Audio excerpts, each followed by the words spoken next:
చాలా మందిలో మీకోసం వైఎస్ఆర్ జగన్ కోసం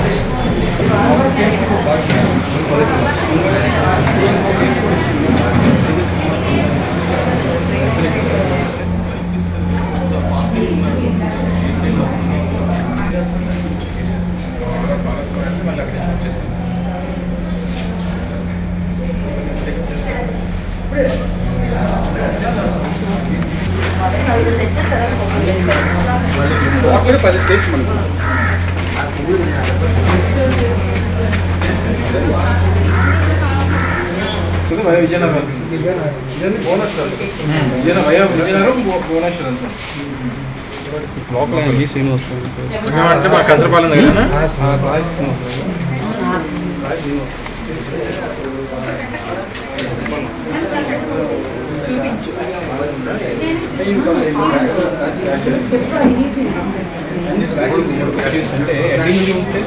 లైఫ్ రిస్క్ ఏం లేదు కదా, సర్జరీ చేస్తారు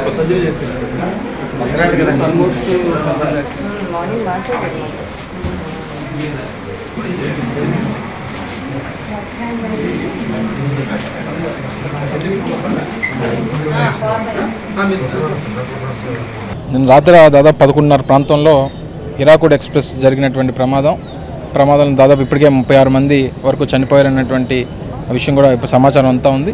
చాలామంది చాలా దెబ్బలు తగిలినటువంటి వారు, ఇంజరీస్ తగిలినటువంటి వారు దాదాపు 10 మందిని విశాఖపట్నంకి చెందిన కేజీహెచ్ ప్రతిష్టాత్మకమైనటువంటి కేజీహెచ్ హాస్పిటల్ తీసుకొని వచ్చి మెరుగైనటువంటి వైద్యం కోసం తీసుకుని రావడం జరిగింది. ఇప్పుడే పెద్దల డాక్టర్ గారు అందరూ కూడా కలిసి వెళ్ళి వాళ్ళని పరామర్శించడం జరిగింది. తప్పకుండా మెరుగైనటువంటి వైద్యం అందుతుందని వాళ్ళకి దాదాపు 9 మందికి ప్రాణాపాయం లేదు. 10వ వ్యక్తికి కూడా సూపరింటెండెంట్ గారు మిగిలిన పెద్దలందరూ కూడా కలిసి ఇప్పుడే సర్జరీ చేయడం జరిగింది. ఆయన కూడా అవుట్ ఆఫ్ డేంజర్ అనేటువంటి మాట చెప్తా ఉన్నారు. ఏదేమైనప్పటికీ ఈ మధ్యకాలంలో మళ్ళీ ఈ రైలు యాక్సిడెంట్స్ అనేవి మళ్ళీ పెరుగుతూ ఉన్నాయి. గతంలో కూడా మొన్న ఒక యాక్సిడెంట్ జరిగింది. మళ్ళీ ఇప్పుడు టెక్నాలజీ పెరుగుతున్నటువంటి క్రమంలో ఏదైతే టెక్నాలజీతో పాటు రైల్వే సిస్టమ్ను కూడా ఏదైతే కంప్యూటరైజ్ చేసి ఎక్కడైనా డీరైల్ అయ్యేటువంటి పరిస్థితి ఉన్నా, లేకపోతే ఇటువంటి యాక్సిడెంట్ జరగడానికి అవకాశం లేకుండా కంప్యూటరైజ్డ్ విధానం కూడా ఇప్పుడు మిగిలినటువంటి ప్రాంతాల్లో వచ్చింది. కాబట్టి దాన్ని మెరుగైనటువంటి ఇది చేస్తే బాగుంటుంది అనేటువంటి మా ఉద్దేశం. దీని మీద స్పందించడానికి ఇప్పటికే పెద్దలు జగన్మోహన్ రెడ్డి గారు దిగ్భ్రాంతిని వ్యక్తం చేయడం జరిగింది. చనిపోయినది ఎవరైనప్పటికీ చాలామంది అటు ఒరిస్సా లేకపోతే ఛత్తీస్గఢ్ ప్రాంతానికి చెందినటువంటి వ్యక్తులు, అలాగే ఆంధ్ర రాష్ట్రానికి చెందినటువంటి వారు కూడా చాలామంది ప్రాణాలు కోల్పోయినటువంటి పరిస్థితులు. రేపు సంఘటనా స్థలాన్ని కూడా రాష్ట్ర ప్రతిపక్ష నాయకులు జగన్మోహన్ రెడ్డి గారు ఆయన పరిశీలిస్తారు. అలాగే చనిపోయినటువంటి కుటుంబాలని కలుసుకొని, అలాగే సమయం బట్టి కేజీహెచ్ కూడా వచ్చి సోదరులందరూ కూడా పరామర్శించి తిరుగు ప్రయాణం చేస్తారు.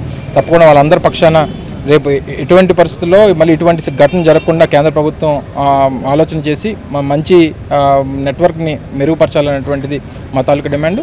తప్పకుండా వాళ్ళు కూడా ఎక్స్గ్రేషియా విషయంలో అవన్నీ విషయాలన్నీ కూడా రేపు జగన్మోహన్ రెడ్డి గారు విశాఖపట్నం అలాగే విజయనగరం వచ్చినప్పుడు మాట్లాడతారు.